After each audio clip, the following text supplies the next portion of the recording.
Hey guys, thank you so much for joining me tonight. As always, every Sunday night at 8 p.m. Let's get right to it. I had a couple questions that were presented to me that I thought I would take the opportunity to answer right now. Well, the first one that I got was, Tony, with all the advice that's out there online from different personal trainers, from the average gym goer, how do we know, with all the advice out there, how do we know what to listen to? Well, that's kind of a tricky question because you only want to listen to advice that's given to you from someone who is at least certified. And that is because typically we're going to give you advice that is going to be safest for you, or is going to be all around safe for basically anyone that we give it to. You should never listen to someone that tells you this will work for you. Okay, this technique will work for you. This technique will get you to your goals. I mean, there are techniques that work for most people, most healthy people, but as you know, which is our motto here at Work of Art Fitness, everyone is an individual, everyone is unique, and everybody's different. Everybody's body responds differently to different types of stimuli. So basically, when you read things online, what I would do is, if you find something that seems interesting, go ahead and read several articles from reputable sources. Then, like NASM's website, you can pretty much trust websites like that, or ACE. And then maybe go talk to a personal trainer, somebody that is certified, and see if it matches up with what you read, and kind of cross-reference. Do your homework, and typically if you check your sources, if you go online to reputable websites and you check a professional and you check with your own body and how your body responds to the information that you've been given, and also check with the doctor before you try any new supplements or anything that you're thinking about trying that's going to give you an edge. Never steroids, of course. Check all those sources. Bring it all together, and then use your mind. Use the skills that you have to figure out, okay, will this work for me as an individual? So, to make a long story short, don't just listen to one piece of advice from anyone. Take it with a grain of salt, listen to it, glean what you can from it, and then check the source and check other sources and bring it all together, and I think you'll be fine. The second question I get a lot actually is, Tony, do I actually need a gym? Well, you don't need anything. Gyms haven't always been around, but a gym does make it a little bit easier to build muscle. And what I mean by that is, you can do push-ups all day, and eventually you can only do so many push-ups before you start just building endurance, before you have to start adding weight. So your muscles are there to help you move through space and to move against gravity, right?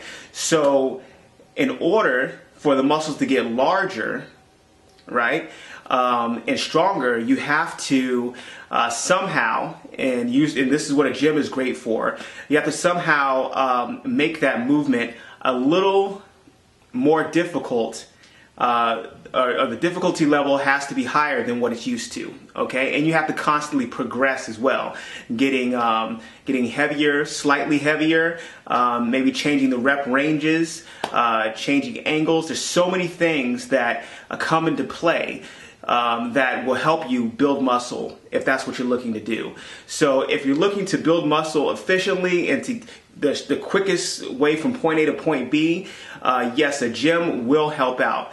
But as you know, lots of personal trainers like myself purchase their own weights that they can bring out to you. So I mean, if you have your own, your own set of weights, you can get really creative with it. I've seen people use milk jugs. I've seen people use water jugs. I've seen so many things. Sandbags, tires. So there's plenty of ways that you can challenge your body. So gym or no gym, the most important thing is to challenge your body in new ways and to constantly progress. You never want to let your body plateau by doing exactly what you did the previous workout. And nutrition, as well. So there's so many things that come into play when it comes down to reaching your goals, and it depends on what your goals are and where you are as far as your experience goes.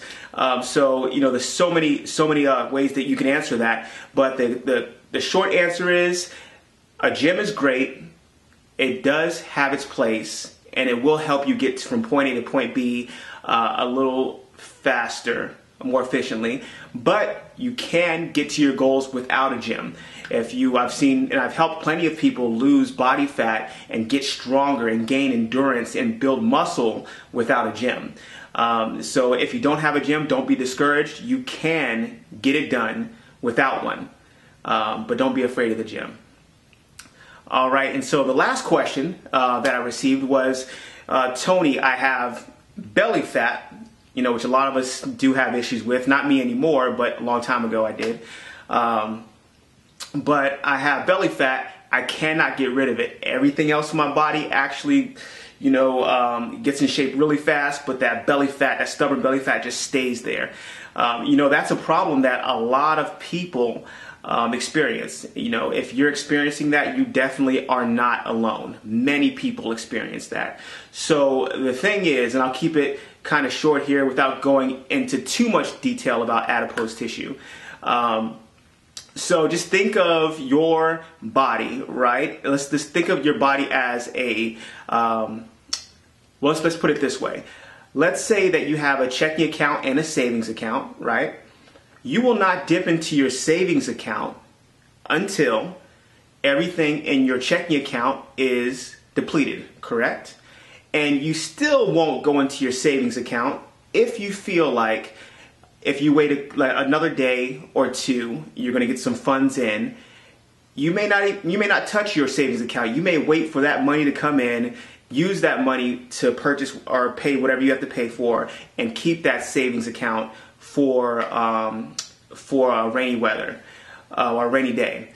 Well, your body is just like that. It treats the belly fat for some reason. Well, there's lots of reasons that we won't go into this video.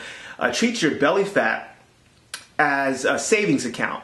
Okay, so that stored energy or those stored calories, it will not touch them unless it feels like it has to, right? And so that goes into the importance of pushing your body past what you're used to. That's why those last 1 or 2 reps count. That's why doing the cardio after your strength training is great. That's why you really have to push yourself. So when you go in the gym, if your goal is to shred or to reduce that belly fat, you have to remember, you have to ask yourself, did I push myself to my limit? Could I have done more than what I did? If the answer is yes, I could have done just a little bit more, chances are you are in a zone that your body is used to, and it has no reason to tap into that extra belly fat. Okay, it can perform the movements and recover without tapping into that savings account, if you will. Okay, so yes, you will be burning body fat. Don't get me wrong. You will be burning body fat depending on the type of exercise that you do for a longer period of time after you work out. We call that EPOC, and many of you have heard of that. That's excess post oxygen consumption. Almost forgot there. And so that's, basically that's the amount of time that it takes for your body to get back to homeostasis. So, either way, you're going to be burning body fat, but if you want to really tap into the stubborn belly fat, you have to push yourself to your limit. I'm not talking about these workouts where you go in there, do a few exercises, those same exercises that you've been doing for, years in the same order, a couple push-ups here, a couple jumping jacks there. Yeah, that's going to create or help out with your endurance maybe. That's going to keep you in shape, great for your heart, okay? But if we're talking about physical attributes that you'd like to change or that body fat that you'd like to get rid of, you really want to push. Okay, so that's my best advice for you. Push yourself. It hurts. Okay? But what hurts more?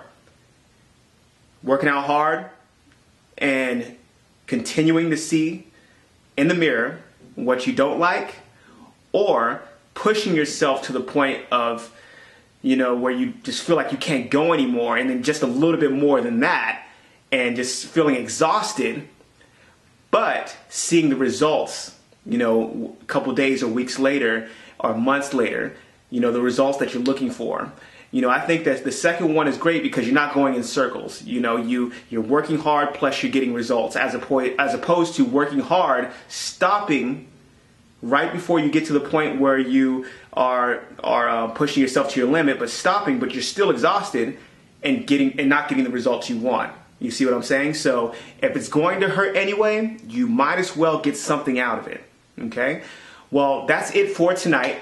I will be here every single Sunday at 8 p.m. Of course, I'll do videos throughout the week to just when things come to my mind. So if I have something I'd like to say, or I plan on doing a couple little game show action in the days to come. So you may see that next Sunday, or maybe even before. So that should be really fun. But this is just a cool video to answer some questions that I got. I hope it helped out some of you. Remember, there's nothing that you can't do.